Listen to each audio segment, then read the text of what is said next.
De frente. ¿Qué tal? Les saludo con afecto. Soy Víctor Hugo Hernández. Le doy la bienvenida a un programa más de frente. Un ejercicio de opinión donde junto con periodistas de otros sistemas de meganoticias en el país, hablamos sobre esos temas que interesan a la sociedad y cómo los vemos desde nuestras regiones. Le doy la bienvenida, saludo con afecto a mi compañero Adán Olvera desde Querétaro. ¿Qué tal, Adán? Víctor, muy buenas noches, gracias, aquí ya listos. Te saludo. Explico la estructura del programa. En los siguientes minutos, Adán y yo comentaremos lo que publican esta semana dos destacados analistas, Sergio Sarmiento en el periódico Reforma a través de su columna Jaque Mate y la opinión del especialista en temas de seguridad Alejandro Hopp en el Universal. Posteriormente analizaremos en tiempos similares tres temas de agenda que están en este momento en el ánimo de la opinión pública. Un balance luego de lo ocurrido en Culiacán, cómo queda la figura de Andrés Manuel López Obrador y lo que pareciera ser un periodo de caos en la vida del país. Comenzamos. Hoy en el periódico Reforma, Sergio Sarmiento, bajo el título de Frozen, sostiene que las armas estadounidenses que llegan a México no son la causa primera de violencia. Señala que parecería lógico el argumento de que a más armas, más violencia, pero da datos. Uno, las severísimas restricciones que tenemos en el país y el registro en el 2018. 29 homicidios dolosos por cada 100,000 habitantes en México, mientras que en Estados Unidos, un país con más libertades para tener armas, un promedio de 5 homicidios dolosos por cada 100,000 habitantes. ¿Son las armas el problema, Adán? Mira, como lo dice Sergio Sarmiento en su columna, las armas no son el problema de fondo. El problema de México, y desde hace muchos años, es la impunidad. La impunidad con la que pueden pasar estas armas, la impunidad con que puede quedar libre alguien que está utilizando armas de uso exclusivo del ejército mexicano, y esto es lo que trae esta violencia. Lo dice Sergio Sarmiento en su columna. Hay más armas en los Estados Unidos, pero allá la impunidad no es como la tenemos aquí en nuestro país. Entonces, creo y estoy convencido que, pues sí, las armas de manera legal que hay en nuestro país no son el problema. El problema es la impunidad de todas las que se manejan en las calles.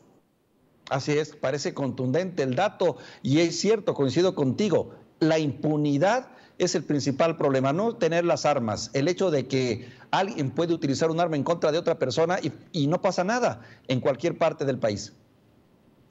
Así es, y las calles están llenas de armas. Todo así lo parece indicar. Hasta incluso los delincuentes, después de cometer un hecho ilícito, pueden abandonar estas armas y no tienen ningún problema, porque me imagino que tienen la plena confianza de que la van a recuperar con otra. Hay cuerpos policíacos que incluso también han sufrido robo de armamento de manera importante, ¿eh? Les han robado armas a los policías y a los cuerpos de seguridad, armas que seguramente están siendo utilizadas en su contra. Claro. Oye, pero otro dato también, y estoy de acuerdo en que no son las armas lo más, digamos, importante, pero cuenta, ¿no? Yo creo que es un conjunto de situaciones. Uno, la permisividad que se tiene por parte de los Estados Unidos hacia México en cuestión de control y de reformas, porque dejan que los muertos los pongamos nosotros y ellos disfrutan de la droga. Y por otro lado, bueno, pues el tema de la impunidad, ¿no? La impunidad y esta frontera que también lo toca ahí en la columna Sergio Sarmiento. Una frontera que seguramente le pondrán un bloque y que lo que va a provocar es que dejen de venir turistas y que los estadounidenses que hacen también sus actividades de compras y de turismo en fronteras tan importantes del país dejen de pasar por estas restricciones. Las armas seguramente no van a pasar por los cruces fronterizos autorizados, están pasando por otros lados que desconocemos. Totalmente de acuerdo, creo que en eso coincidimos y bueno, con esto se quita, porque en este momento Marcelo Ebrard está discutiendo junto con el gobierno de los Estados Unidos precisamente este tema, el tema de mayor rigor y mayor control para el aspecto de las armas, pero creo que no va por ahí la solución a este problema, es parte, pero no todo el problema. Bien, esto era el tema de esta columna que coincidimos, que escribe hoy Sarmiento. Un segundo análisis es el de Alejandro Hopp en el periódico El Universal, bajo el título Culiacán y el presidente que no sabía. cuestiona la estrategia de seguridad y las juntas mañaneras con el gabinete de seguridad. ¿Qué te parece esta crítica, Adán? Es muy aguda y muy directa, porque entonces aquí el cuestionamiento es, ¿de qué sirven estas juntas mañaneras donde se supone el gabinete de seguridad se reúne? ¿Qué es lo que se trata entonces? ¿Le presentan una agenda en materia de seguridad al presidente o simplemente tratan otros temas de manera superficial? Porque si no le informan de los operativos importantes que hay en este país, o ya lo que estoy pensando es que efectivamente este gobierno no va a perseguir a los líderes de las organizaciones criminales, no entiendo la razón de ser de las juntas mañaneras y posteriormente una conferencia de prensa todos los días donde pues no se puede hablar del contenido de estas juntas tan importantes en materia de seguridad. Es una crítica puntual que pues los mexicanos nos hacemos preguntas, o al menos los que estamos interesados en saber qué es lo que realmente está pasando en estas reuniones que, como lo menciona el autor Alejandro Hoppe en su columna, este esquema gerencial creo que no está resultando muy efectivo, ¿eh? Yo creo que totalmente, o sea, es muy efectista el hecho y vende mucho la idea de saber que el presidente se reúne todas las madrugadas con su grupo de seguridad, pero a la luz de lo que ocurrió este jueves nos damos cuenta de muchas cosas. Uno, el presidente no siempre es el más informado. Dos, en muchas ocasiones me diera la impresión no le dan la información correcta o el presidente miente. Los dos asuntos son de suma gravedad. Y tercero, ¿realmente hay una coordinación en estas mañaneras? Hijos, empiezo a dudarlo. Víctor, pero se supone que estamos en una época, estamos en una nueva transformación donde el presidente ejerciendo este poder con todo lo que tiene, cámaras, dejo entre comillas, incluso una buena relación o excelente relación con el Poder Judicial, está informado de todo. Se supone que, sí, que él tiene toda la información y no se mueve nada sin que lo autorice el jefe del Ejecutivo. Se supone, Adam, y eso lo queríamos querer, pero no fue así. Imagínate, este incidente o accidente o lo que ocurrió, que fue una tragedia, lo agarró completamente incomunicado en un viaje a Oaxaca. ¿Por qué? Porque no se tenía ni un avión capaz. Eso sí, fueron capaces de mandarle un avión a José José, pero el presidente no podía ni trasladarse ni comunicarse adecuadamente. Pero, ¿qué no se supone que la junta o la reunión de seguridad fue antes de este vuelo y se supone que debió haber estado informado? Se fue a su viaje con, supongo, una información importante en su agenda. Caray, pues bueno, la verdad es que ahora sí quedan muchas preguntas porque aparte también está el factor del engaño, ¿eh? Fuimos engañados como sociedad porque hasta el momento no sabemos a conciencia qué fue lo que realmente pasó. Se dieron 6 versiones iniciales y de las cuales todavía no sabemos bien a bien cómo fue que se dio esta situación. Ni duda cabe que lo ocurrido en Culiacán representa una de esas primeras grandes crisis de esta nueva administración y digo primeras porque apenas van unos cuantos meses de gobierno y parecía ser que el tema de la inseguridad, o parece ser que el tema de la inseguridad, la 4T, no haya la salida. Adán. Así parece, porque el sentimiento que hay en la población es precisamente el engaño. Yo sí me siento confundido porque la primera versión fue, estuve enterado, yo autoricé, y después, la más reciente creo, porque no sé si ya me estoy quedando atrás, es que nunca estuve enterado. Yo delego y yo confío plenamente, le avienta la bolita en el secretario de la Defensa. La responsabilidad... No sé si estás de acuerdo conmigo. Estoy de acuerdo que pedir la renuncia de un presidente es un exceso, ¿no? Pero sí creo que debe de haber castigos y debe de haber, o sea, no es posible que alguien haya organizado un operativo de esta naturaleza y no se haga responsable y todos echen la culpa mutuamente, ¿no? Pues mira, no, dicen que no se evitó una masacre y que entonces habría que darle un voto de confianza, uno más al gabinete de seguridad, ¿no? Pero fíjate, estaba yo leyendo una frase y me llamó mucho la atención, y es cierto, el argumento de Andrés Manuel López Obrador es certero, es correcto, al decir, evitamos muertes, salvamos vidas, pero hay una frase de un especialista en seguridad que dice, las vidas no se salvan el día de la operación, sino se salvan el día de la planeación, y aquí la falla fue en la planeación. Nombres tan experimentados, yo creo que entonces no tenemos, con todo respeto, como se dice ahora, generales o la gente que está al mando tan experimentada, con todo respeto. Así nos lo están haciendo ver. No se están haciendo bien las cosas, o estamos en una curva de aprendizaje demasiado grande, ¿no? Larga, de la cual, pues caray, se pagan facturas como esta, que ahora yo creo sí le va a dar un golpe en la línea de flotación a la 4T. Pues aparentemente, como se decía en campaña, creo que no le han quitado ni una pluma al gallo. Parece. Ahora, es cierto, una cuestión es la crítica a quienes hicieron este operativo y quienes de alguna manera están pagando las consecuencias o las van a pagar porque finalmente hay un juicio de la opinión pública y también de la opinión publicada, pero pareciera ser que la figura de Andrés Manuel Obrador pues se fortalece, ¿no? Yo veo, al menos en las mediciones que han salido rápidamente a bote pronto, es que goza de una cabal popularidad, de una cabal salud en popularidad, aunque la gente pueda estar en desacuerdo en la decisión que se tomó un 50-50, pero goza de una cabal salud en materia de popularidad. Tú no le puedes decir a la gente que confía en las decisiones del presidente, hacerle una crítica porque el ambiente sigue igual, ¿eh? Pues interesante y a la vez peligroso, porque si Andrés Manuel López Obrador se apuntala o cree que en esta, digamos, simpatía que sigue teniendo le permite a la luz de esto hacer estos errores, pues caray, yo creo que la factura va a ser muy cara en el futuro y en el futuro corto y más pronto de lo que pensamos.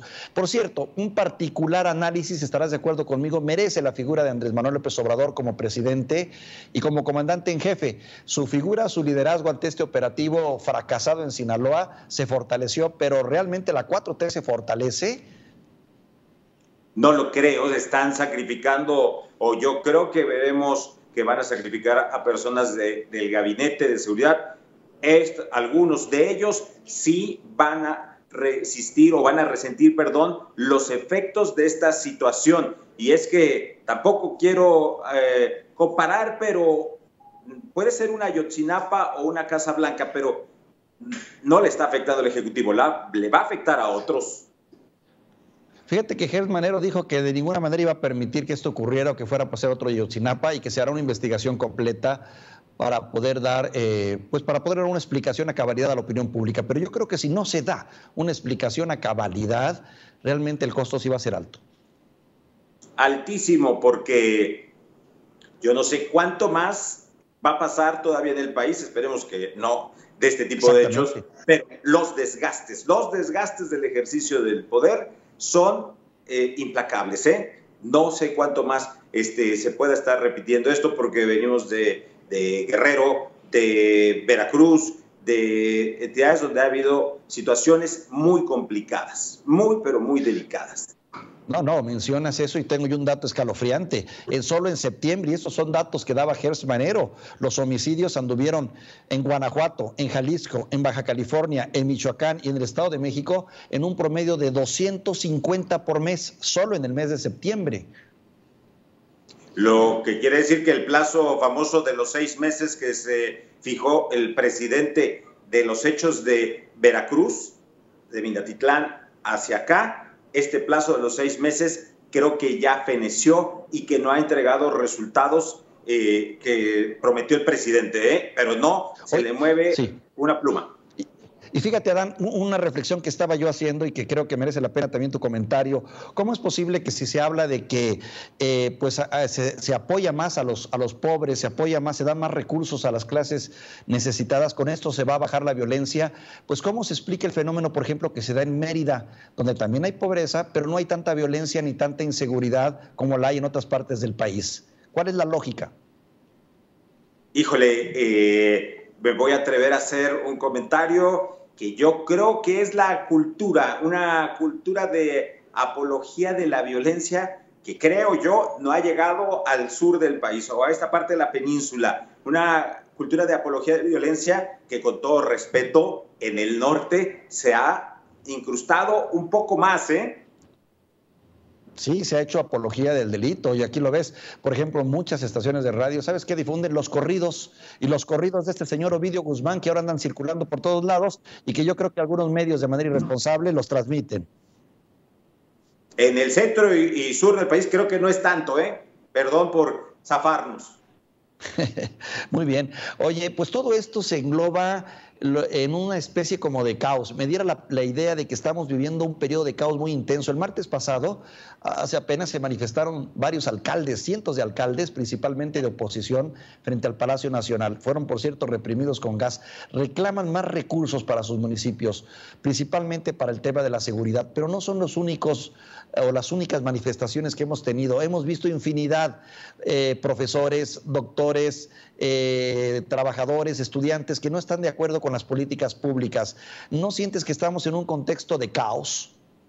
Sí, porque yo ya no entiendo nada, Víctor. Te voy a poner y me voy a permitir ponerles lo que sucedió aquí en Querétaro. El presidente municipal de Querétaro, el presidente municipal de Corregidora, que es municipio conurbado, que entre los dos tendrán los 900,000 habitantes, fueron a esta manifestación. Estuvieron ahí, les cayó el gas lacrimógeno, fueron a manifestarse, fueron a interrumpir en la casa y oficina del presidente por más recursos, pero el gobernador del estado de Querétaro dijo que él pues respetaba las manifestaciones, pero que él no iba a hacer lo mismo, que bonito se vería haciendo eso, que él pedirá los recursos por las vías institucionales. Ya no entiendo entonces qué está pasando. Sí hay caos, porque alcaldes van y patean la puerta, gobernador de Querétaro al menos les dice por ahí no va. Es que el mensaje que va detrás de esto es que en este país tienes que protestar y patalear. Sería un poco la cultura del chantaje, ¿no? Mientras más grito y más agredo, pues más concesiones tengo. Ese es el mensaje que a mí me queda. Pues les faltó entonces llegar en autobús robado y secuestrado.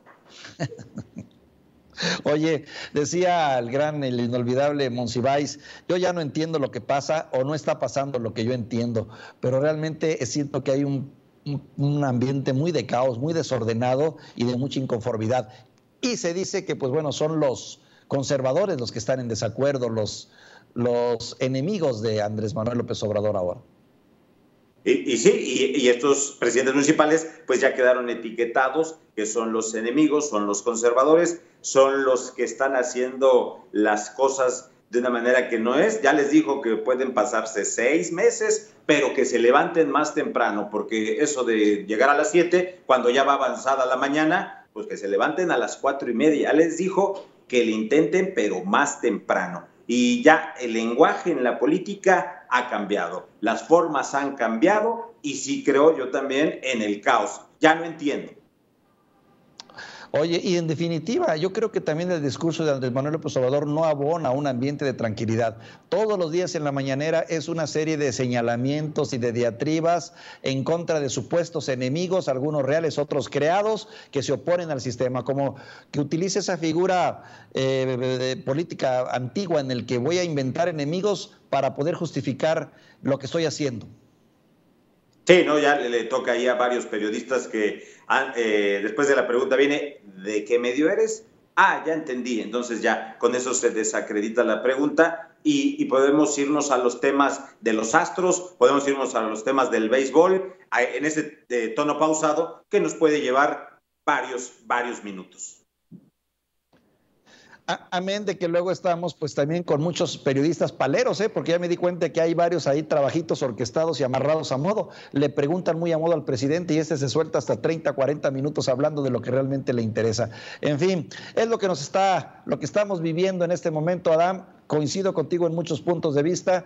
Yo simpatizo mucho con este movimiento, pero también me preocupa mucho la manera y las formas como se está aplicando, como ocurre contigo también, que creo que es una sensación que estamos viviendo en el país. Amén de que sí estamos viviendo todos en conjunto una percepción de que estamos ante un caos que cada vez se va haciendo más grande y más desorganizado. Agradezco tu opinión, Adán, desde Querétaro, y te mando un saludo. Gracias, Víctor, y bueno, ojalá no caigamos en estábamos mejor cuando estábamos peor. Gracias. Pareciera que así es. Y a usted le agradezco mucho que nos haya acompañado en este ejercicio de periodismo de frente. Soy Víctor Hugo Hernández y le deseo lo mejor en esta semana y en lo que viene.